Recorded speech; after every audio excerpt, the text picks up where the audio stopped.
Kỳ Duyên xin kính chào quý vị. Hôm nay thì quý vị đã thấy là như Kỳ Duyên đã hẹn với quý vị là 6 giờ, nhưng mà Kỳ Duyên xin lỗi là trễ 15 phút vì lý do kỹ thuật. Và quý vị biết là hiện giờ ở trong studio có máy, có đủ thứ hết, nhưng mà cũng trong cái thời kỳ Covid, thành ra Kỳ Duyên xin quý vị thông cảm là Kỳ Duyên phải đeo cái shield này. Những lần trước khi mà Kỳ Duyên làm livestream đó thì thật sự chỉ có một mình Kỳ Duyên với lại như là 1-2 người bạn thân, và Kỳ Duyên chỉ làm bằng cái phone. Thành ra không có ai chung quanh, thành ra Kỳ Duyên thấy là không có cần phải đeo mask hay đeo shield. Nhưng mà hôm nay làm thì có những chuyên viên kỹ thuật ở đây, có camera, dù là đã đứng xa, nhưng mà Kỳ Duyên cũng thấy là để cho an toàn cho mọi người. Nhưng mà thưa quý vị, hôm nay Kỳ Duyên có một cái sản phẩm gọi là thần kỳ mà muốn giới thiệu đến quý vị. Mà Kỳ Duyên phải nói rằng là trong vòng 3-4 năm nay, Kỳ Duyên đã nghiên cứu và đã đi muốn kiếm cái sản phẩm này, nhưng mà nó quá khó hoặc là quá mắc. Thưa quý vị, đây là một sản phẩm về stem cell. Và cái đặc biệt ở đây là không phải là cái stem cell là gì, là tế bào gốc. Nó không phải là cái tế bào gốc để mình uống vô, hoặc để mình chích vô người, hoặc mình lấy cái tế bào gốc từ bất cứ cái gì mà quý vị thấy ở trên thị trường, hoặc là từ nhau thai kiều, hoặc là từ những cái nhau thai của những cái của người hay của kiều hay là của bất cứ cái gì. Nhưng mà cái sản phẩm này là nó là chỉ là một cái miếng nó dán vào người, và cái đó nó tác động để cho cái stem cell ở trong người mình sẵn có, nó tác động để cái stem cell đó nó hoạt động, và nó sẽ sản xuất ra những cái chất collagen tự nhiên của thân thể mình. Và đây là một cái gọi là cái phương cách mới nhất hiện nay, và cái sản phẩm này làm ở bên Mỹ, ở San Diego, và hiện giờ nó đã có tới hơn 70 cái bằng sáng kiến trên toàn thế giới. Nhưng mà trước khi giới thiệu thêm về sản phẩm này thì Kỳ Duyên xin giới thiệu đến quý vị một người rất biết nhiều về cái sản phẩm này. Vì anh đã hoạt động với công ty, nhưng mà anh là người Phi, thành ra Kỳ Duyên xin giới thiệu quý vị. Please welcome Tito Nuestro. Thank you. So please say hi. Hi, how are you doing? Good evening. And Tito is with Lifewave.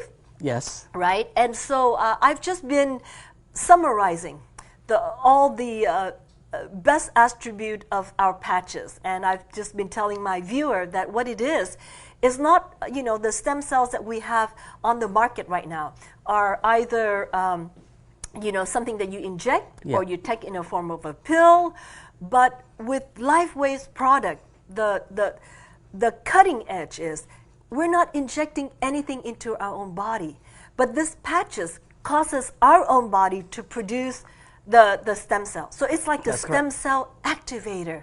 Yes. Isn't it? Mm-hmm. Wow. Yeah, it's an amazing product, yeah. Okay, so can you tell us your story? I'm just going to tell here your story. And the product, thưa quý vị, it's called X39. So bây giờ, I'm just showing them what the product is. Okay. And thưa quý vị, tất cả những cái sản phẩm trên thị trường mà Kỳ Duyên đã được biết là nó phải dùng một dạng hoặc là mình uống, hoặc là mình thoa, hoặc mình chích. Nhưng chắc chắn là quý vị chưa bao giờ thấy một cái sản phẩm như vậy.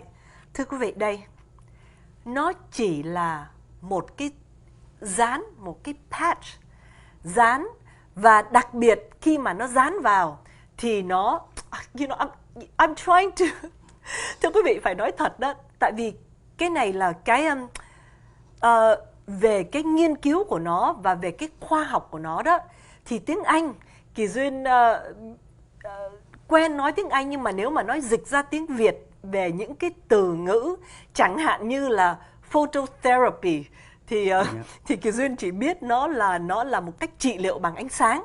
Nhưng mà nếu mà nói để dịch sát nghĩa tiếng Việt đó thì Kỳ Duyên xin lỗi trước, có thể là Kỳ Duyên không có dịch đúng, nhưng mà nếu quý vị theo dõi câu chuyện thì chắc chắn quý vị cũng hiểu được, và nhất là những quý vị ở Mỹ, ở Canada thì tiếng Anh quý vị cũng rất là rành, thành ra chắc chắn là quý vị sẽ hiểu được. So Tito, tell us about this little patch, what it does to your face Yeah. and your health. Sure. The X39 is the newest technology of Lifewave. That's the newest that David Smith invented. And what does it do is it will elevate your stem cell, because we have our stem cell in our body. But the only thing, when you grow older, your organs get older too, right? So what does it do? Once you use these patches, within 12 hours, it will help you to activate the stem cell. Once your stem cell activated, it will create repair and healing inside your body, and it produces collagen that makes you, it's funny, but it will make you younger, your skin is younger, and you'll be surprised if you use it in 3 months. You take a picture of yourself before using it, and after 3 months, you can see the big difference. You will see a great transformation, like I would say, because I've seen a lot of testimonial, like I cannot even believe it. They look like teenagers, like wow. Okay, so let me quickly translate that. Tất nhiên là ông Tito nói nhiều hơn, nhưng mà Kỳ Duyên chỉ xin tóm lược lại thôi. Ông nói đây là một cái sản phẩm của ông David Smith, là cái người mà đã tạo lên cái công ty này, và cái công ty và không những nó sẽ gửi một cái tín hiệu tới khi mà mình dán cái này lên người mình, có nghĩa là nó gửi một cái tín hiệu tới cái tế bào gốc của mình, để không những mà làm cho cái tế bào gốc nó giúp mình trẻ hóa, nhưng mà you were using the term healing, right? Yes, healing. Yeah. Là nó làm cho mình healing tiếng Việt là gì? Healing tiếng Việt là gì, Uyển? Tự nhiên nghĩ một cái, nó làm tái tạo và nó làm chữa lành. Healing là chữa lành khi mà cái tế bào của mình nó lớn và nó già và nó bị hư hại, thì đây là một cái vào, nó gửi một cái tín hiệu tới để chữa cái tế bào đó, cũng cùng một thời tạo cái tế bào gốc mới. Và ông Tito nói là những người đã dùng đó thì thấy chỉ cần trong vòng 3 tháng, you said 3 months, right? You see the big difference. You can see. Sometimes it takes 2 weeks, 3 weeks. It depends on how their system works. Yes, là từ 2 tuần cho tới 3 tháng. So what is the result when you put the stem cell on as far as your face? What I noticed, even my wife said, "Did you use any cream on your face? Because she looks young. Well, she look younger and younger. So what's going with your skin?" And I'm using only X39. And even myself too, as a man, I would like to have a better skin. So what I noticed, the pores become smaller, and you have like a glowing skin.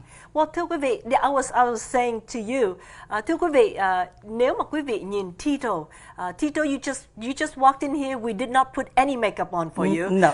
Quý vị đã biết là Tito thì hoàn toàn không có một tí phấn nào. Ngay cả nhiều khi Kỳ Duyên nói chuyện với những bạn mà ngồi phỏng vấn như vậy, ngay cả đàn ông, thì bao giờ Kỳ Duyên cũng có cô makeup artist để phủ một tí phấn nhẹ.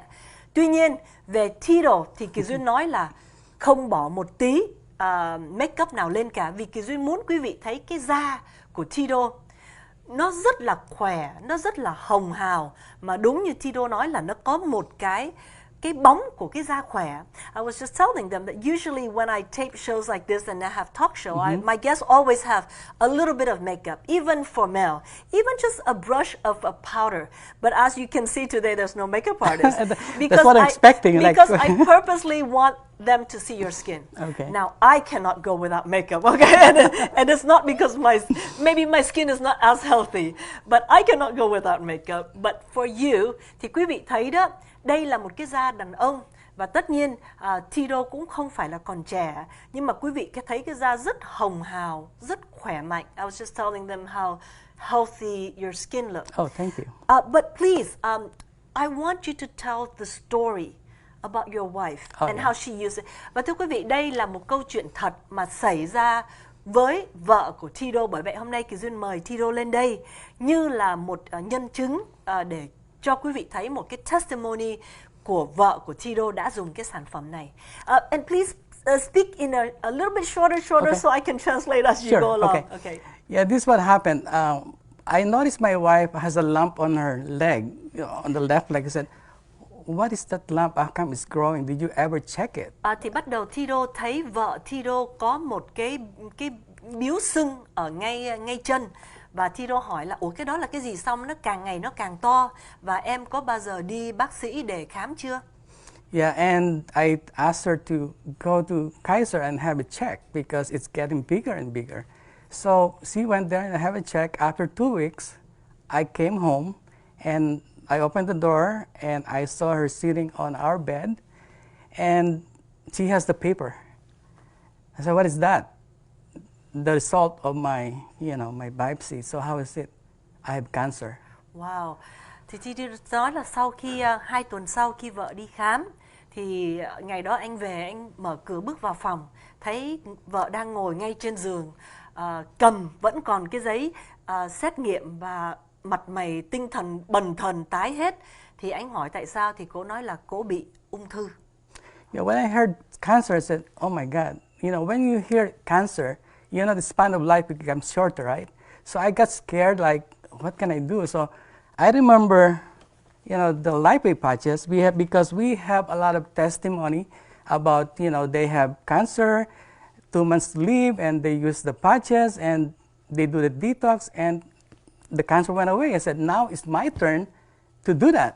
Thì ông nói đó là ông chợt nhớ ra là ông có cái this one, right? Cái Yeah. X39, và thêm tại vì ông đã nghe quá nhiều người dùng cái sản phẩm này, cộng với một cái sản phẩm detox cũng của công ty Lifewave, thì họ dùng thì họ nói là có những người nói cho ông biết là họ hết ung thư. Tất nhiên ở đây là chúng tôi không bao giờ nói là sản phẩm này chữa ung thư, nhưng mà chúng tôi chỉ nói cho quý vị nghe những cái gì thật do những người đã thuật lại. Of course, I told them that we are not making any claims that any products could cure It's cancer. on experience, yeah. But this is what happened to your wife, and That's it's correct. a real story, so we're just saying it. Okay, go ahead. So what happened is, so I said, okay, let's do a detox before your operation. We did a 2 weeks detoxing for her, so we followed these steps, the protocol.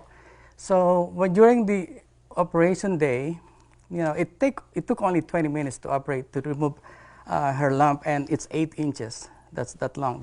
So I saw the doctor and I said, Doc, how's everything? Oh, it's great, but is there any other treatment after this one? What do you mean?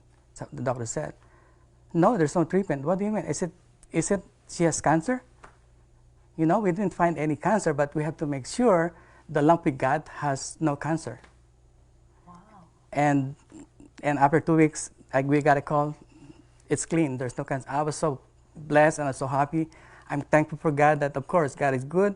And with this Lifewave technology, it's amazing. It's speechless. I can't say anything, but it's crazy. Thì ông nói đó là vì ông đã nghe bao nhiêu người dùng cái sản phẩm này, thì ông nói thôi bây giờ thử dùng đi.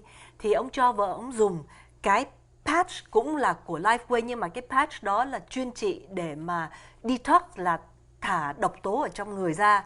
Thì lúc đầu vợ ông đi gọi là làm cái biopsy đó, là lấy một miếng nhỏ ra để đi thử nghiệm đó, thì thấy là ung thư.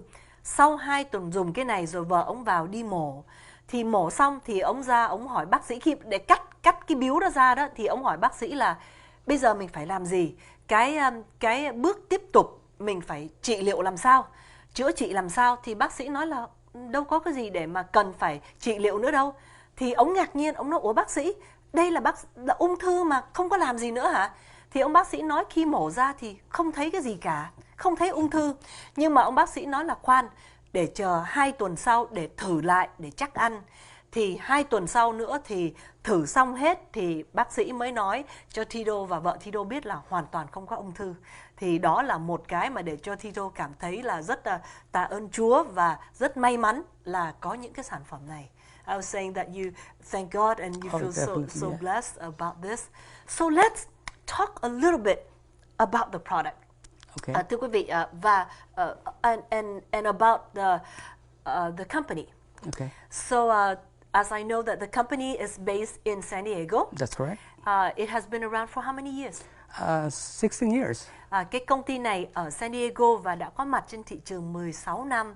And from what I read up, that you have 70 patent. Yes. globally for this product. Wow. Và cái công ty này nó có tới 70 cái bằng sáng kiến lận, thưa quý vị. And do you know how many countries that this product is distributed in? Right now, it's with license, it's 75 countries right now. Wow. Thưa quý vị, cái sản phẩm này hiện giờ họ đã được bán trên 75 quốc gia và họ đã được license cho những cái nước đó được có quyền bán cái sản phẩm này. That is amazing. Yeah. That is. Và thưa quý vị, now there's no other product like this in the world, not through the patches like We this. are the only one has this one. Vâng. It's very unique. Nobody can copy it because it's patented. Yes. And we're the only one. Và yes, thưa quý vị, đây là cái hãng duy nhất mà có cái patent technology này. Và không có cái hãng nào khác có. What I meant to ask is like, for example, if I come up with, let's say, a collagen pill, right? I can patent that. So another company can come up with their own collagen pill. But as far as the patch and delivering in this photo light therapy system, there's no other one in the world that's doing this. Vâng. Thì Kỳ Duyên cũng mới nói với ông là ví dụ bây giờ Kỳ Duyên muốn một cái hãng ra một cái sản phẩm làm collagen, thì có thể patent nó có những cái nguyên liệu gì đó đặc biệt. Rồi một cái hãng khác cũng có thể ra một cái loại collagen, cũng những cái nguyên liệu gì đó khác biệt, họ vẫn có thể là họ patent đó. Nhưng riêng về cái Lifewave này, chữa bằng, nó gọi là photolight, là bằng ánh sáng, và dùng chỉ với những cái patch này đụng vào thì không có một cái hãng nào khác ở trên thế giới bây giờ mà có cái technology này. And you know, nếu mà nói về phototherapy, Yes. from what I read, so now I'm just really gonna dumb it down for myself, Okay. because I know the science and the technology is just too much. From what I read, so it's like your body gives out natural infrared. That's correct. So what this patch does is it bends the light so that it redirects that light back to your body and to your cells. You study hard. Wow, okay. That's perfect. Yeah, that's the right explanation. Stem cell for dummies, okay? Thì thưa quý vị, theo Kỳ Duyên hiểu là trong người mình đó, bao giờ nó cũng phát ra những cái ánh sáng. Nếu mà quý vị, cái dễ nhất đó là tại sao mình coi tất cả những cái hình vẽ của Đức Chúa hay Đức Phật thì bao giờ mình cũng thấy một cái hào quang. Cái mà mình gọi là cái hào quang hồi xưa. Nhưng mà bây giờ khoa học họ đã chụp được những cái hình đó và họ chứng minh là, quý vị nhìn những cái hình mà photo mà chụp về ánh sáng đó, quý vị sẽ thấy có màu sáng, màu đỏ, màu xanh. Đó là tất cả những cái wavelength, cái ánh sáng ở trong người mình, cái sức nóng nó phát ra. Và mình có thể nhìn những cái ánh sáng đó để mình thấy trong người mình khỏe mạnh hay đau ốm. Nếu quý vị tin về, như Kỳ Duyên nói hồi xưa, từ Đức Chúa, Đức Phật và những người mà họ mở được cái gọi là cái thiên nhãn đó, thì họ có thể thấy được. Nhưng mà nói về cái gì nó có khoa học hơn thì chụp bằng một cái máy hình, chụp thấy những cái ánh sáng đó họ cũng thấy được. Thì cái này, cái sản phẩm này nó làm bằng cách nó bẻ ngược cái ánh sáng đó, thay vì cái ánh sáng đó phát ra và nó cái light đó nó thoát khỏi, cái energy nó thoát khỏi cái người mình, thì với cái này nó sẽ bẻ ngược lại và nó chiếu ngược cái ánh sáng đó vào cái stem cell của mình để mà tự nó chữa trị. Ví dụ người mình da bị chỗ nào mình bị chày, mình bị vết thương, hay là ngay cả chính cái tế bào của mình nó bị hư hại, thì cái stem cell này nó sẽ trở ngược vào để nó chữa. Và như vậy thì nó sẽ làm cho mình tự động, cái tế bào của mình sẽ làm rất nhiều những cái collagen mà những cái tự nhiên của người mình. Thì dần dần quý vị sẽ thấy da mặt hết trùng, hết nhăn, da mặt đẹp và trẻ hóa da. Wow, so I just discovered all that. Okay, just believe me.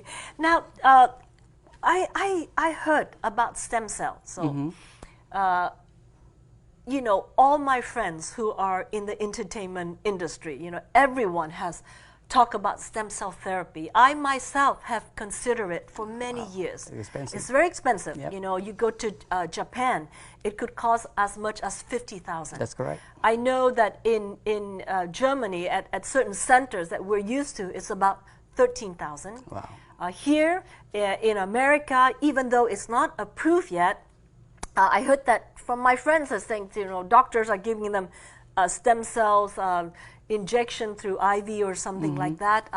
I don't know the legality of it, but it's $10,000. Wow. Thì Kỳ Duyên đang nói đó là hiện giờ trong những năm gần đây đó thì Kỳ Duyên đã tìm hiểu rất nhiều về cấy tế bào gốc và nó rất mắc, thưa quý vị. Nếu mình đi Nhật bây giờ, họ lấy tế bào của gốc mình ra rồi họ nuôi rồi họ cấy lại vào người mình thì tất cả từ 30.000 tới 50.000 một lượt như vậy. Có thể đi sang bên Đức, qua những là anh chị em nghệ sĩ giới thiệu rất nhiều, thì một lượt như vậy Kỳ Duyên đã hỏi là 13.000. Ở bên Mỹ thì khoảng 10.000, mặc dù Kỳ Duyên ở bên Mỹ là họ cũng chưa được phép để làm. Nhưng mà Kỳ Duyên không biết là qua cái luật làm sao, nhưng mà bạn Duyên vẫn làm được stem cell ở Mỹ, thì mỗi lần làm là 10.000. Nhưng cái nguy hại của cái stem cell đó là khi họ vào ở trong người mình đó, và vì vậy có nhiều nước họ chưa có cho áp dụng cái gọi là cấy tế bào gốc đó. Tại khi cái tế bào stem cell nó vào người mình, nó có thể tác dụng cho cái tế bào mình nó chia ra nhiều quá. Và nó chia ra nhiều quá cũng có thể đưa tới cái ung thư. Cái đó là cái mà người ta chưa biết rõ. Bởi vậy ở bên Mỹ và ở nhiều nước họ chưa có chính thức cho cấy tế bào gốc. So what I've just said is that not only is it expensive, right now in America, because it's not allowed yet, it's not FDA approved yet, is because we don't really know what is going to happen. That's right. Like we put in the stem cell, it might cause the cell to divide too much, and that in itself might lead up to cancer or other things that we don't know.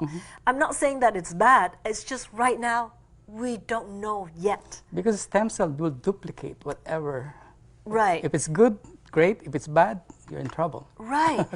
And also that kind of stem cell, I don't know if, from what I heard, if you're getting stem cell from an outside source or whatever disease that is in that stem cell will also, you know, grow inside your body. That's correct, right? Kỳ Duyên cũng nói thêm, theo cái sự hiểu biết của Duyên đó là khi mình lấy những cái tế bào gốc ở những cái nguồn khác, mình không biết ở đó cái tế bào gốc đó có những cái bệnh tật hay có cái mầm móng gì. Khi mình chích vào người có thể mình cũng bị cái đó. Cái đó là cái mình chưa biết chắc. Thì với cái này, bảo đảm với quý vị, nó không phải là một cái tế bào gốc ở ngoài, nhưng nó lấy cái ánh sáng tự nhiên của người mình và nó chiếu ngược lại. So we've been talking about the cost of either, you know, the least that I've heard is like 10,000 to more. How much is a 30-day use of X39? Is it 2,000? 1,000? No, it's 500? It's only 150. 300? 150 only. 150? All right, I'm gonna fall off the chair now. It's only $50. That's it. 150. Yeah, it's $5 per day. Wow.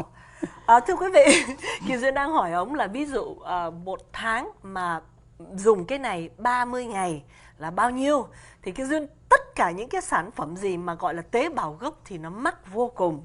Ngay cả những cái sản phẩm như cream hay là cái gì mà mình bôi nó đã là 400-500 đồng rồi. Nhưng mà với cái này chỉ có $150. 150 đồng là quý vị sẽ có tới 30 cái patch này để dùng trong một tháng. So because even in creams, you know, that says I've used over-the-counter things, you know, with stem cells, with things like that, it's like $400 or $500. That's right. Just, you know, and I've used it, and you know, to tell you that I don't see a big difference. Và thưa quý vị, Kỳ Duyên nói thật, những cái sản phẩm rất là mắc, những cái creme 400-500 đồng mà có để stem cell đủ thứ là Kỳ Duyên đã dùng hết, thưa quý vị.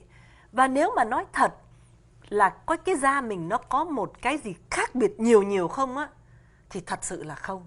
Tất nhiên nó không có hại, nó cũng tốt, mình thấy da mình cũng đẹp, cũng mịn, nhưng mà nếu mà nói để thấy một cái mà thật sự khác biệt với cái giá 400-500 đồng thì Kỳ Duyên thấy nó không đáng. So I was telling them that I was using that and it's still, it doesn't, not worth the money. Oh yeah. So, and also, okay, now the patches, one thing that I like about Lifewave is it incorporates the science of Western medicine with the science of Eastern medicine. That's correct. Because these patches are placed on chi lines, right? Like when you have acupuncture, That's correct. The company Lifewave does work with the natural energy That's that right. is in your body. That's why on the website you will see it's certain place that the placement of this makes a big difference. So can you let me say, Kỳ Duyên đang nói đó, một cái mà Kỳ Duyên rất thích về cái hãng Lifewave này đó là nó áp dụng những cái gì mới nhất của phương Tây với cái của Á Châu mình. Có nghĩa là họ cũng làm dựa trên những cái đường của khí nguyệt của mình nó chạy, cũng giống như bao lâu mình thấy châm cứu là nó dựa trên những cái đường mà gọi là cái khí ở trời ở đất và cái chi mà nó ở trong người mình. So yes, I was just, can you elaborate a little bit? What do you say? I was just talking about that Lifewave is also based on an Eastern philosophy of energy lines that's going through your bodies and blocking and unblocking and help facilitating That's those correct. energy lines. Because our body has an own energy. So if the flow of energy has been blocked, there's inflammation. So it means you will have issues in your health, maybe pain or anything else. It could be high blood, diabetic, everything. So what does it do is it opens the meridian and it gives you, like the X39, it will elevate and activate your stem cell, because stem cell is very important in our body because that will help you to heal, to make your organs to be healthy again. But of course, it's a process. It's not overnight. But if you keep on using this one, there's only two spots, only one on the back of your head, neck, and one below your belly button. That's simple. Today, you put it back of your neck, and tomorrow on your belly button. Can I show a little bit? There you go. Thưa quý vị, khoan đã, ông nói đó là cái này ở trong người mình nó có những cái đường cho cái energy, cái khí nó chạy. Nhưng khi mà mình bị đau nhức, đau tay là những cái đường đó nó đã bị chặn rồi, nó bị nghẹn. Cái patch này vào vì nó dùng cái ánh sáng. Quý vị cứ tưởng tượng nó như là một cái mũi kim châm cứu và nó tác động những cái huyệt đó để cho máu huyết lưu thông hơn và để cho cái tế bào gốc mình nó tái tạo. Thì riêng cái sản phẩm X39 này đó, cái sản phẩm này là riêng làm cho da mặt, cho tế bào, cho trẻ hóa. Thì nó chỉ có 2 chỗ để mình được. Một là ngay sau gáy, một ngày sau gáy, một ngày mở ra mình để ngay ở dưới cái lỗ rún. Thì đây thưa quý vị là Kỳ Duyên đang I'm gonna turn around. Quý vị có thấy không? Can you see it? Yep. There you go. Thì hôm nay là Kỳ Duyên dán một cái đó ở ngay đó, và ngày mai thì Kỳ Duyên dán ở bụng, và cứ như vậy đó thì rõ ràng là khoảng chừng trong 7 ngày thôi là quý vị sẽ thấy cái khác biệt. For myself, I see the difference in my skin after just 7 days of using this. But is it usually takes that fast, or what is the time amount? It depends on how your body, react on the stem cells. Sometimes, like you said, 7 days. Right. Some are 10 days. Some are even a week. Right. I have a cousin, 3 days only. She saw her hands better than before. It's like, wow, 3 days. So it depends. Right. Wow. Yeah. So anyway, thưa quý vị gọi vào Lifewave X39, giá là 150 đồng, nhưng hãng có nói rằng là nếu quý vị dùng thử trong 30 ngày, quý vị thấy không thích hợp, quý vị có thể gửi trả lại và chúng tôi sẽ trả tiền lại cho quý vị. So this is a 30-day money back guarantee, right? That's correct. If for any reason they use it, they don't like it, they can send it back. We will refund your money. 100%. But I promise you're going to love it, because not only for younger, but you feel healthier, you feel younger, energetic, mental clarity, a lot of things that will happen in your system. Yeah.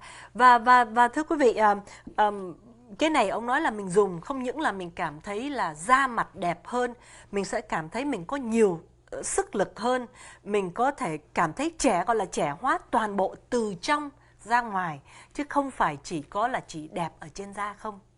Now I want to talk about the next product, which I've heard is a paint product, because that is the Lifewave, right? That's correct.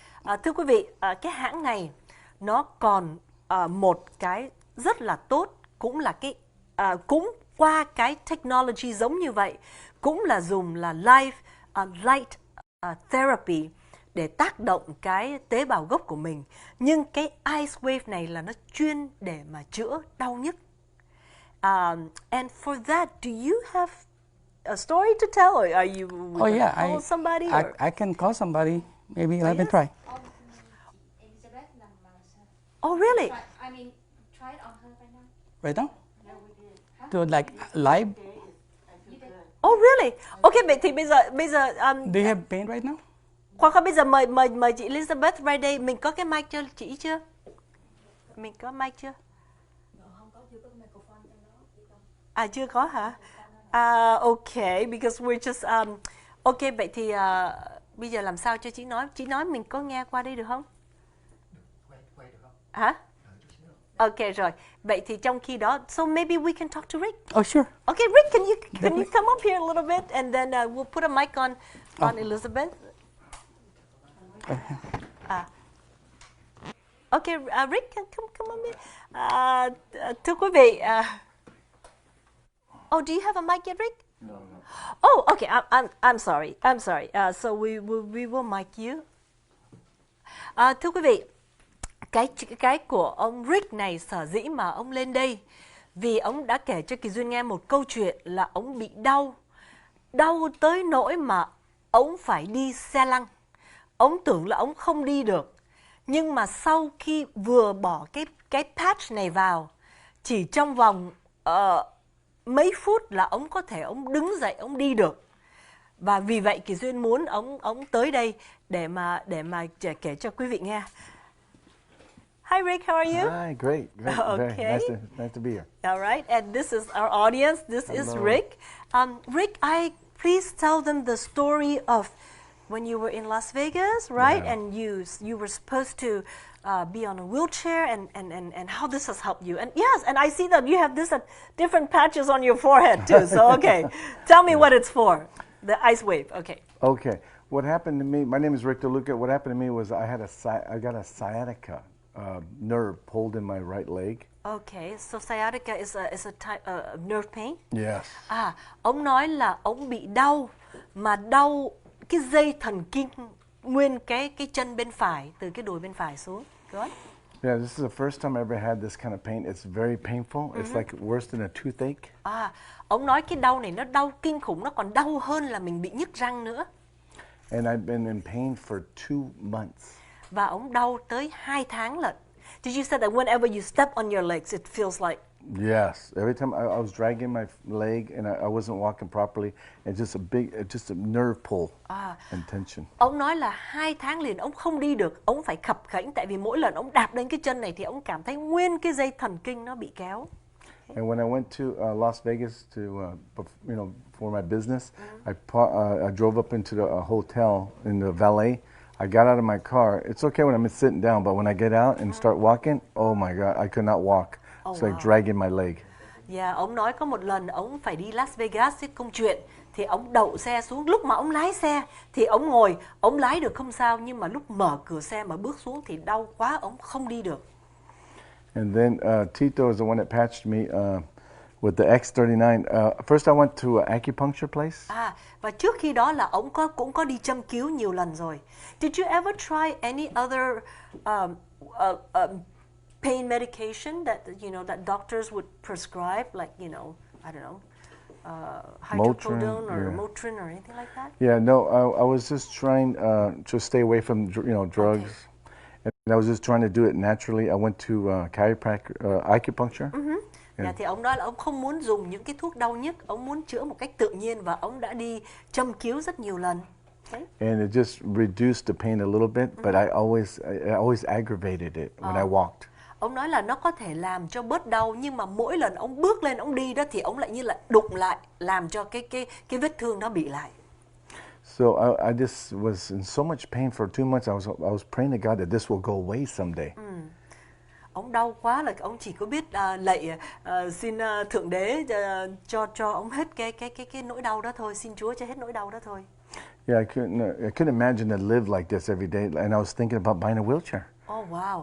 Ông nói ông không thể tưởng tượng là có thể sống như vậy mãi, và ông đã nghĩ là nên mua một cái xe lăn. And then Tito patched me with the X39. He put 4 patches. Và khi ông gặp Tito ở Las Vegas thì Tito dán 4 cái patch. This one? Yeah, that one. Okay, cái X39. Okay. He put 4 patches. One on the it always starts in the lower back, the hip. Tại vì ông bị đau từ cái chân thành ra để ở dưới cái lưng ở dưới. Yeah, the nerve goes down, and so he put one here close to the nerve, and then he put one to the Rồi ngay side. một cái bắp đùi trên. Yeah, and then one right here. Một cái ở dưới cái bắp đùi dưới. And the last one was right on the liver 3, right between the toes. Và một cái nữa ở giữa hai cái ngón chân. And within 3 minutes, Wow. the pain started subsiding, and went away Và chỉ trong 3 phút like a miracle. thì ông thấy cái cơn đau nó bớt lần và 3 phút sau là nó biến hẳn. And then you were able to walk. Walk normally. Wow. It's a miracle. And from then until now? Yeah, till now. I never went back to acupuncture, and I still got 5 more sessions there. I bought 10 sessions. Wow, ông nói là ông mua, tại vì mỗi lần đi châm cứu đó, nhiều khi mình mua cái gói trước, ông nói ông mua để được đi châm cứu 10 lần. Nhưng mà bây giờ ông còn 5 lần nữa ông không xài.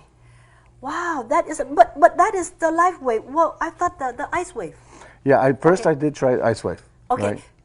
But that went down, a little bit. But when Tito said try 4 X39, that's when it went down to 0. Okay. So that's the first time you tried. Yeah. With it.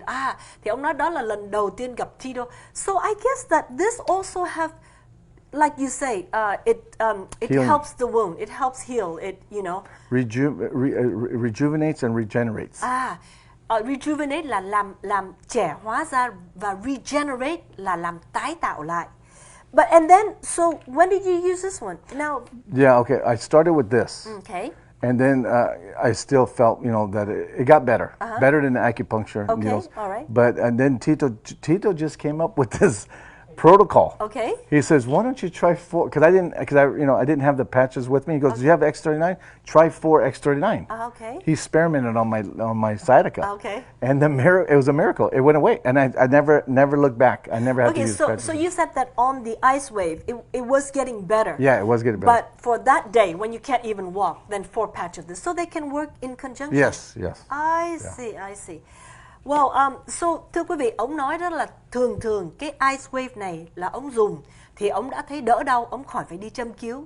Nhưng riêng cái hôm mà ở Las Vegas vì ông đau quá, ông không có đi được là vì ông không có mang cái này theo. Thì Tito nói thôi không mang cái này theo, dùng cái này, bỏ vô 4 cái thì hết đau ngay.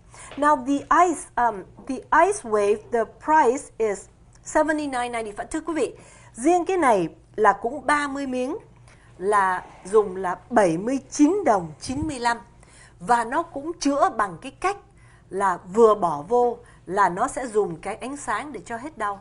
So this one also works. What do you have on your forehead right now? I want to know. Okay, what patches is that This now? one is for vision. Correct. Rejuvenate the eyes. Okay. So, and that's glutathione. This one right here. Okay. Glutathione on the right, eon in the middle, and then carnosine on the left. So we have several different patches that for eye vision. Oh, I'm gonna need that. Thưa quý vị, hãng này đó, họ có rất nhiều những cái gọi là những cái dán để tùy theo. Thì Kiều Duyên mới hỏi ông là ông đang dán 3 cái gì trên đầu, thì ông nói là ông dán để cho mắt, chữa cho mắt sáng. I'm gonna need that. Chắc sau cái này Kiều Duyên phải dùng, tại vì mắt mình bắt đầu nhìn đọc chữ là phải mở to rồi. But so now going back, you have a mic? Okay. Thank you for sharing your story. You're welcome. And now mời xin lỗi chị tên gì? Huệ đi. Dạ, Huệ đi. Hỏi chị mà chị nói Huệ đi, làm như chị có nhiều tên lắm hả? Đúng rồi. Thường là Elizabeth. Okay, Elizabeth. Thưa quý vị, đây là Huệ, và như là quý vị biết mà khi mà Kiều Duyên hỏi Huệ tên gì thì quý vị cũng biết là đây cũng là lần đầu tiên Kỳ Duyên gặp Huệ. Vì thưa quý vị, hôm nay thì chúng tôi mời những người nào mà dùng cái sản phẩm mà thấy tốt thì Kỳ Duyên muốn mời tới để chia sẻ. Và tất nhiên là chúng tôi không có trả tiền cho ai để có mặt ở đây, phải không Huệ? Cái này là hoàn toàn là tự nguyện, phải không? Thì Huệ dùng cái sản phẩm nào của Lifewave? Cái X39, hôm đó mình tới nhà Uyển thì Uyển mình giới thiệu cho mình cái X39. Tại vì thứ nhất là muốn làm đẹp, thứ hai nữa muốn hết nhức mỏi. Tại vì mình bị arthritis là over 10 years. Huệ nhìn vô mấy hình, đó có nghĩa là rồi. Khoảng hơn 10 năm rồi đó. Thì hay bị nhức mỏi lắm. Mà mỗi một tháng là phải chích 2 mũi thuốc. Wow. Humira pen like 5,200 for two. Là 5.200 mà 2 mũi thuốc, 2 tuần chích 1 mũi. Wow, có nghĩa arthritis là phong thấp. Dạ, đúng rồi. Mà bị nặng tới nỗi mà phải chích. Đó là hơn cái joint pain thường rồi. Dạ, đúng. Dạ. Mà mình thường 2 tuần thì là 1 mũi, nhưng mà mới tới 10 ngày bắt đầu 2 cái đầu gối muốn đi hết nổi rồi. Nó đau nhức dữ lắm. Thì hôm đó tới thì Uyển mới giới thiệu là cái này very good. So I try. Then mình thử 3 ngày. Thì hôm đó thật sự là sau cổ mình ở cái vai nó rất là nhức. Tại mình cũng có cái surgery ở ngay cổ rồi. Mà nó lúc nào nó cũng đau hết trơn, hết bờ vai hết. Thành ra Uyển dán vô cái về nhà thấy kind of releasing là nó bớt đau, nó bớt đau. Đúng rồi, nó dễ chịu hơn chút. Thì hôm nay thì mình xài cũng được 3 ngày rồi. Mình cảm thấy nó đỡ đau hơn. Hôm nay thì mới để là một cái ice, thì cái X39 mình put on á thì là cảm thấy bình thường, không có gì thay đổi hết. Nhưng mà cái ice á mới put lên mới lúc nãy đây. Mới trước 6 giờ, sau khoảng 6 giờ. Thì thấy nó ấm ở ngay cái cổ, thì nó kind of release. Nó cũng đỡ đau cái vai nhiều lắm. Chắc ấm là để Duyên sẽ hỏi Tito, nhưng mà chắc ấm là vì cái ánh sáng nó đang bẻ ngược, nó reflect lại như là cái ánh sáng, cái energy trong người mình, và nó đang chữa trị. Như vậy còn hơn là sức dầu với sức còn hơn là sức dầu nóng nữa. Wow. Dạ. Thì Duyên hy vọng là thường thì lâu thì Huệ mới phải đi chích một lần lại? Mình chích ở nhà. Tự chích lấy luôn. Wow. Thì cứ 1 tháng là ship về nhà 2 mũi thuốc gì đó. Wow. Thành ra mình cũng muốn try một cái natural, cái này hơn, cái tự nhiên hơn, để mình không có depend on trên cái 2 cái mũi thuốc đó của mỗi tháng. Còn về cái X này thì mới dùng có 3 ngày. 3 ngày. Nhưng mà ngay cái lúc đó thì là đã cảm thấy là nó hơi release chút xíu, nó bớt nó nhẹ nhõm cái vai tí xíu. Wow. Wow, rất là cảm ơn Huệ đã tới đây chia sẻ. Và quý vị biết là người thật việc thật, và Kỳ Duyên cũng hy vọng là nếu cái này mà chữa được để cho mà khỏi phải trích nữa, thì tại vì không có cái gì mà người ta nói đau khổ hơn là mình phải sống trong cái sự đau nhất, mà chronic pain. Duyên mà lâu mà ví dụ mà tập thể thao nhiều quá hay gì mà đau một chút là đã thấy đời tăm tối rồi, huống chi mà đau lâu như vậy. Mình cũng mong như vậy. Tại vì mình cũng mới có thử để coi, sau đó thì mình sẽ cho quý vị biết. Alright, cảm ơn Huệ nhiều. Thank you nha. Thưa quý vị, đây một lần nữa thưa quý vị có thể gọi vào số của Kỳ Duyên House là 714 585 3695, hoặc số thứ nhì là 714 478 7560. Sản phẩm này chỉ đặc biệt có bán ở Kỳ Duyên House ở bên Mỹ, nhưng mà rất tiếc là hiện giờ chúng tôi chưa có ở Việt Nam. Tito, can I please ask you to come back in here? I've just heard, what Rick has said and what Huệ has just said about the ice wave right now. We just put this patch on for her at 6 as we're starting this program. And she said right now she felt it hot, radiating from where you put it on for her. Can you explain how it works? Như là Kỳ Duyên đã hỏi Tito là Huệ vừa nói vừa gắn cái này vào và đã cảm thấy nó nóng ngay cái chỗ mà gắn ở đó, thì nó đang tác dụng gì? This ice wave is really for pain. Any pain you think, toothache, stomach ache, headache, toothache, stomach ache too.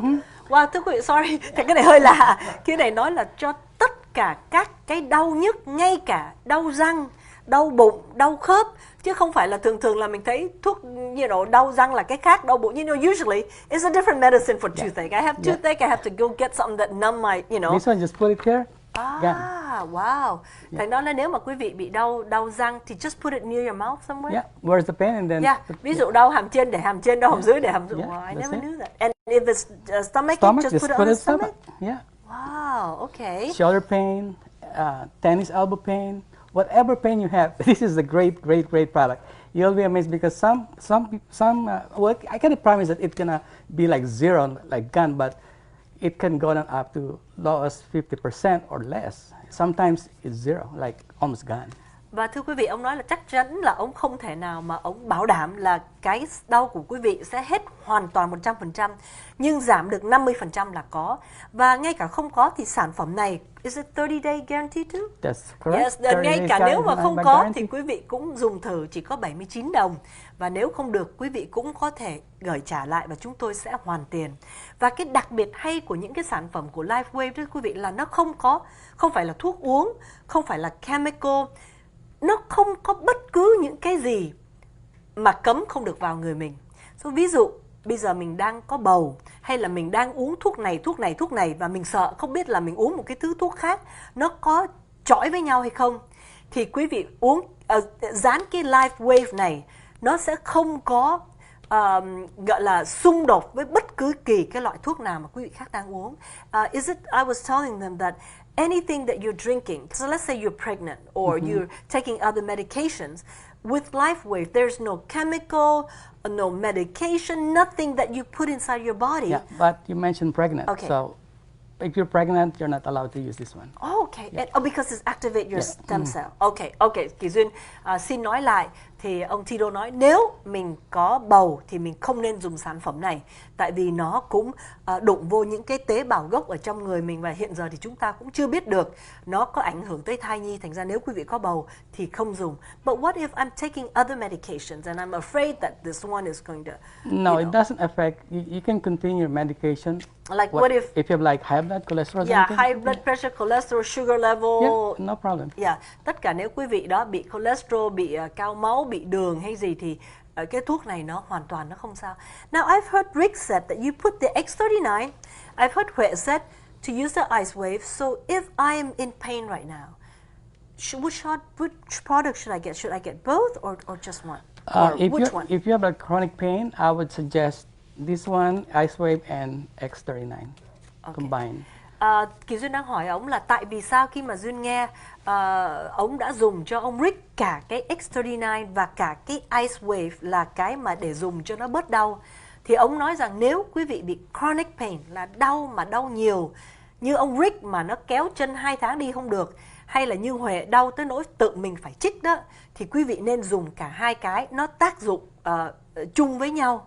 Nhưng còn nếu quý vị là đau thường, đau nhẹ, ví dụ lâu đau khớp tay hay là vì chạy vì cái gì đau, hay là đau răng, đau bụng, thì quý vị có thể dùng một cái Ice Wave thôi. I took the liberty of saying that for chronic pain such as the one Rick has or Huệ has, where she has actually have to give herself shots, then it's best to use both. But for like regular pain, toothache, stomach ache, once in a while your joint is not right, Ice Wave is fine. Then Ice Wave. Now, when we buy this, is there an instruction on where to put the patches? Oh yeah, it comes with a pamphlet that you can instruction on how to use it. If you have headache, it shows there. If you have like back pain, it shows there about how to do it. It's very simple. If you know how to put Band-Aid, you can do it. Vâng, thưa quý vị, khi quý vị mua cái sản phẩm này thì chúng tôi sẽ gửi cho quý vị một cái giấy để hướng dẫn quý vị là chỗ nào nên dán cái nào ở đâu. Nếu quý vị bị đau, cũng như là ông Rick bị đau trên này, thì Tito đã để từ trên hông tới đùi trên, đùi dưới và ở giữa ngón chân. Thành ra nó cũng có cái họa đồ như là những cái họa đồ mà để mình đi châm cứu đó, thì sẽ nói quý vị là để từ đâu tới. Wow, that is so exciting. Yeah. You told me a story about a doctor? Oh yeah, I can call right now. Let me see. Okay, wait. Tell us about the story first before we introduce her. She's a doctorate scientist, okay. And when I introduced, hey, I have this technology, spototherapy, and being a scientist, she said, I don't believe in those. Those are placebo effects. I need to have the proof, the research before you can convince me. So what we did is we went to the website of our company, and she saw some scientific research, and she found that two doctors that she knew, scientists. I'm sorry, scientists. And then I sent her X39 and Lifewave, just a few patches to try it. And what happened was when she used the patches, like she cannot even believe, because she has lower back pain for years, and she cannot believe the pain went away like in seconds. Actually, 10-15 minutes. Okay, maybe you can call now, and I'll talk a little bit. Có nghĩa là ông này có một người bạn mà bà là một nhà scientist, là một nhà nghiên cứu, một nhà bác học. Thì vì bà là một nhà bác học, bà không có tin mấy cái này. Thành ra ông nói là cái gì mà về technology hay là những cái gì mới nhất thì bà không có dùng. Thì ông gửi cho bà cái website của công ty, và khi bà đọc về những cái nghiên cứu thì ở trong đó ra bà nhận 2 tên tuổi của 2 nhà bác học nổi tiếng mà bà biết. Thì khi bà thấy 2 nhà bác học này viết về cái sản phẩm này thì bà mới nói ok, gửi cho tôi dùng thử. Và khi mà dùng thử thì bà đã bị đau lưng từ bao nhiêu lâu, thì bây giờ là bà rất là tin tưởng và bà sẵn sàng bà cho chúng ta nói chuyện. Can you put her on speakerphone? Yeah, okay, I'll put on speakerphone, okay? Right. Yeah. Then, what is her name? Patria. Patria? Yeah. Hi, Patria. My name is Katie. How are you? Hi. Hi. Hello. Hello. Thank you for. Where are you calling from, Patria? What did you say? I said, where are you calling from? Where I am from? Yes. Right now, are you in California? Right now, I'm in Philadelphia, Pennsylvania. Oh, well, thank you for staying this up late to call in for us. Can you please give us, first of all, a little about your background? Oh, yeah, my background? Yeah. I'm a biologist. I have my PhD, my doctorate. I am educated and trained in molecular biology. I graduated here in the United States. Wow. And I trained at the University of Pennsylvania too. Wow. Okay, give me a second to translate that. I don't know how I can translate that. Có nghĩa là bà là một tiến sĩ, và không những như vậy bà còn là về molecular biology, mà bây giờ hỏi Duyên cái đó tiếng Việt gọi là gì thì Duyên cũng chịu thôi, tại vì Duyên không biết được, nhưng mà bà là tiến sĩ và bà học, và bà là một nhà khoa học ở Mỹ. Okay, can you please tell us about your experience using X39 and why you would recommend that for other people to use it? Oh, okay. Yeah, I have been suffering from chronic lower back pain for several years. And then lately, about 3 months ago, I started developing sciatica. Oh, and we know sciatica is it refers to the pain, right? Yes. You know that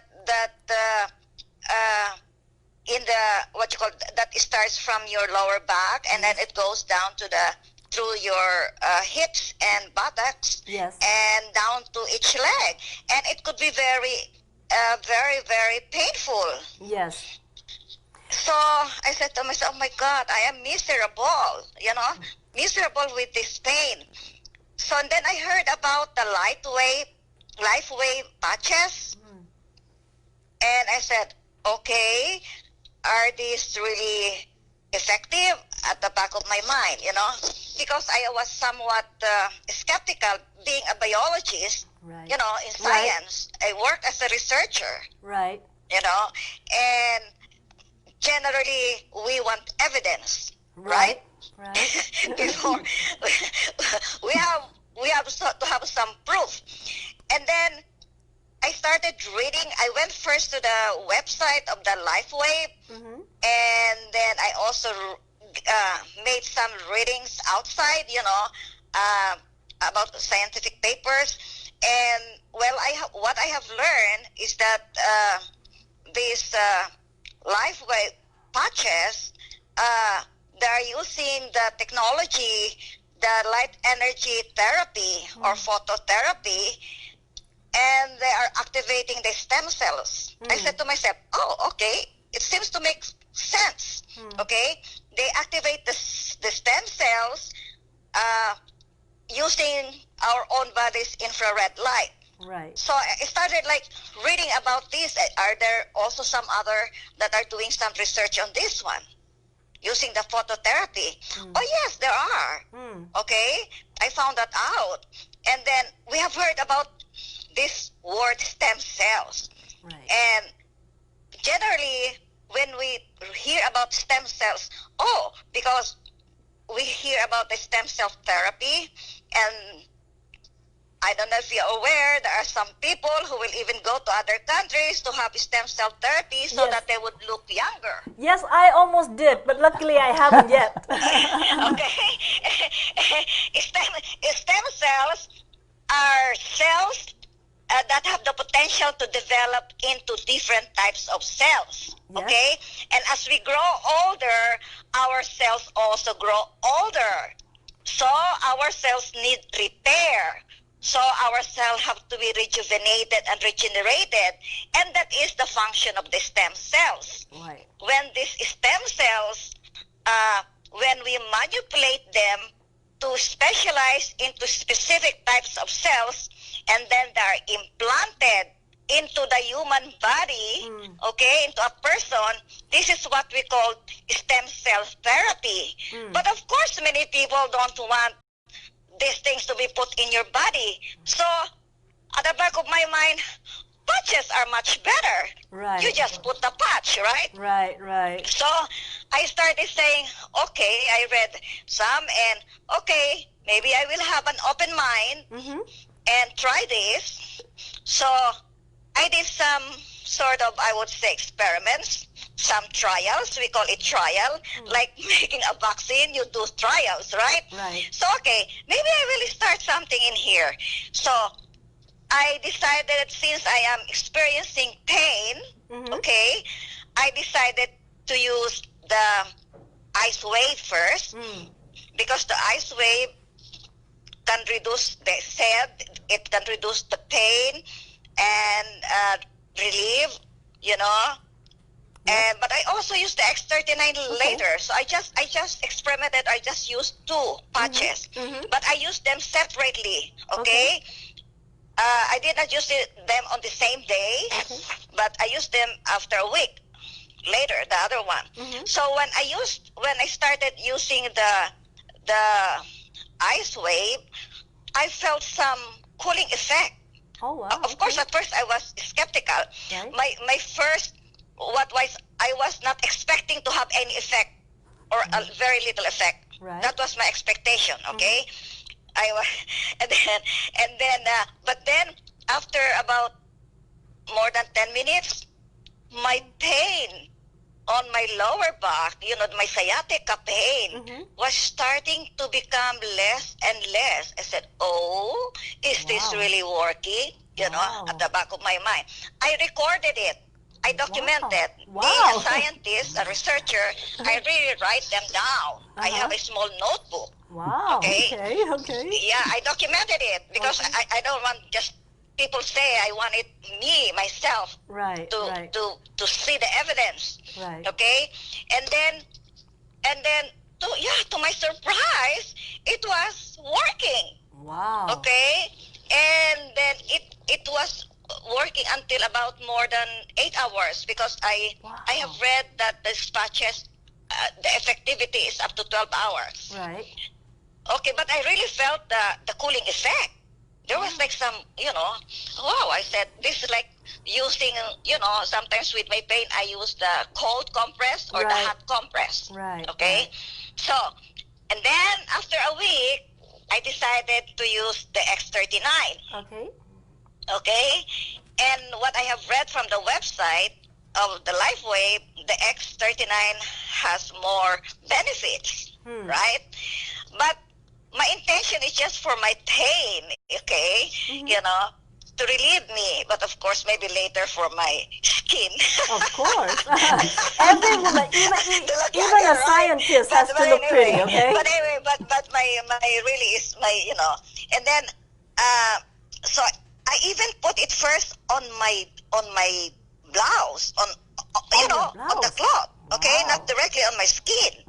But the ice wave, I put it directly on my skin where the pain was. Wow. Okay, but this one at the back of my neck. Okay, but on my blouse. Okay, Wow. and again, to my surprise, the effectivity was faster than the ice wave. I actually It was faster. It was like about less than 5 minutes only. I was already feeling like less pain. Okay. I said, wow, what is this? The X39 works faster, you know. Wow. But again, its effectivity somewhat the same as the ice wave, Okay. about a little bit more than 8 hours. Wow. And then I said to myself, wow, I discovered something. You know? Okay. Now I can bring them because I travel often. I go to different countries just for a vacation. Right. You know, and you do a lot of walking, right? I said, oh, okay. Now I can bring them. They're so handy because I do some exercises. I go to physical therapy. But easier to physical pack. therapy is not enough. Okay. Okay.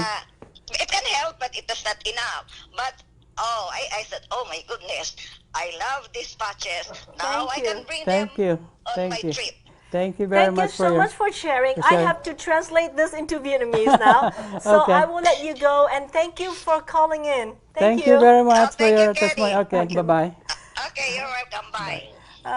Thưa quý vị, với tất cả những quý vị nào mà thông thạo Anh ngữ thì Kỳ Duyên nghĩ là Kỳ Duyên không cần dịch, nhưng mà Kỳ Duyên chỉ xin tóm lược lại. Đây là một bà kể một câu chuyện. Bà là một nhà bác học và bà chuyên môn về nghiên cứu. Và khi mà bà dùng thử cái này, trước khi bà dùng thử, bà đã nghiên cứu, bà đã nghi ngờ. Bà bị cũng đau chân giống như ông Rick, là bị đau, nó kéo cái gân mà đau từ ở dưới, nghĩa là lưng ở dưới rồi tới đùi tới chân, giống y hệt như ông Rick vừa nói. Và bà đã đau bao nhiêu tháng rồi. Và khi mà bà dùng thử cái này, bà bỏ vào thì bà thấy 10 phút sau khi dán, thấy cái cơn đau nó xuống lần. Và khi đó bà không thể tin được, thành ra chính bà phải viết xuống nốt. Bà như là bà mang bà ra làm một cái nghiên cứu. Tại vì bà cũng không tin là nó có thể nó nhanh được như vậy. Và sau đó thì bà lại dùng thêm cái X39. Và bây giờ thì bà hoàn toàn tin tưởng. Và đây là một lời nói của một người bác học, một người đã được training và đã được học ở bên Mỹ. Và quý vị nghe bà nói thì quý vị cũng thấy là rất là tin tưởng. Và đây cũng là một cái mà Kỳ Duyên cảm thấy rất là may mắn, vì Kỳ Duyên House là cái nơi đầu tiên để được giới thiệu đến cái cộng đồng người Việt Nam chúng ta. Và cái giá của một cái sự đau nhức như vậy, thưa quý vị, cái này chỉ có 79 đồng. Và cái Lifewave này một lần nữa là 150 đồng. Và nếu mà mình không thích, quý vị có thể gửi hoàn toàn trả lại trong 30 ngày và chúng tôi sẽ hoàn trả tiền của quý vị. Tito, I wish we could stay longer and talk because I know we have more products, but an hour is up. I hope that we can invite you back here to talk more about other products.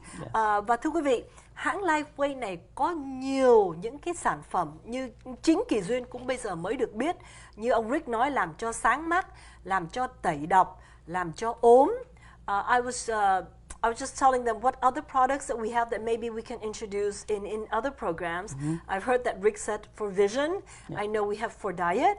I know we have for detox. And what else can you name off a few things? What for if you want to lose weight, we have suppress appetite. Nếu quý vị muốn diet thì ở đây cũng có. Quý vị cứ gọi vào Kỳ Duyên House hỏi diet cái này để làm cho chúng ta không có thấy đói. Okay, and then glutathione. Yeah, for detoxification. Cái này là to detox, right? Cái này là để tẩy độc, và ice wave.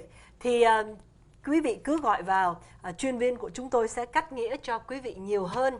Và Kỳ Duyên rất vui là quý vị đã ngồi đây, nhất là khi nghe bà bác học mà bà nói mà hăng say như vậy thì chính Kỳ Duyên cũng tin tưởng hơn. Mặc dù Kỳ Duyên đã dùng cái sản phẩm này khoảng 2 tuần nay và thấy rõ ràng là cái da nó đẹp, nó mơn mởn và thấy trong người khỏe hơn nhiều. Nhưng mà tuy nhiên khi mà nghe một người bác học nói như vậy thì Duyên cảm thấy tin tưởng hơn nữa. Yes. Mình sẽ gửi về giao tận nhà. Nếu quý vị ở Việt Nam, quý vị muốn order thì quý vị có thể lên website hay gọi sang đây, hay là ngay cả gọi cái số ở Việt Nam là 090 278000, thì phải order ở đó thì ở bên này sẽ gửi thẳng tới nhà cho quý vị. Yeah. Well, thank you, Tito. Oh, thank you too. It's just so much information Yep. to process, and I'm so excited to hear about all the, especially the scientists. Like I've used the products for 2 weeks, and I really like it, and I've read up too. But hearing it from a scientist and see how she's gone through meticulously to research it and have all the notes, and like you said, you know, she said when she put it on, she felt a cold area. Yeah. When we put it on, she felt hot. So obviously, this light therapy works different for everybody. So it's not the same. So it depends on your energy at certain part, you know. So that's even more believable. Yeah. Thank you so much, Tito, you're welcome. for coming Thanks for inviting us. Một lần nữa, thưa quý vị, rất là vui mừng được nói chuyện với quý vị chiều hôm nay, và xin hẹn gặp lại quý vị trong những chương trình sắp tới. Bye. Bye.